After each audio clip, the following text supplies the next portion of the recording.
Phone tapping గురించి స్వయాన మన కేసీఆర్ కూతురు ఆనిముత్యం లాంటి మన కవితక్క మాట్లాడుతుంది. ఒకసారి ఈ వీడియో వినండి. టెలిఫోన్ ట్యాపింగ్ అయ్యిందా? మా చుట్టుపక్కల ఉండే ఒక నలుగురికి ఫోన్లు వచ్చినాయండి. ఫస్ట్ ఫార్చునేట్ అంటే బాధాకరంగా ఉంది. అది ఆయన అధికారంలో ఉన్నప్పుడు ఆయన కుటుంబ సభ్యులని ఫోన్లు ట్యాప్ చేయడం అన్నది కొద్దిగా వినడానికి కూడా బాగాలేదు.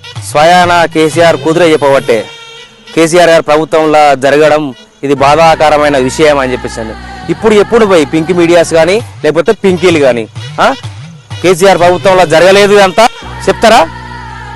మీకు దమ్మున్నదా?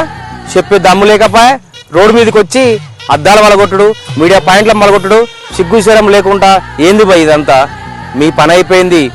మిమ్మల్ని బొంద పెట్టేది ఒకటే ఉన్నది, అది ఖచ్చితంగా జరుగుతుంది బిడ్డ. సర్వనాశనం చేసిరు తెలంగాణను.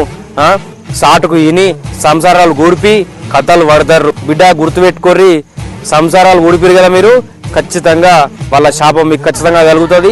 మీరు రోడ్డు మీద తిరగకుండా చేస్తారు. ఖచ్చితంగా చూసుకో బిడ్డ, సిగ్గుశరాలు లేకుండా రోడ్డు మీదకి వచ్చి మాట్లాడతారు బిడ్డ. మీ పని అయిపోయింది, ఖచ్చితంగా చూసుకోరు ఒకసారి.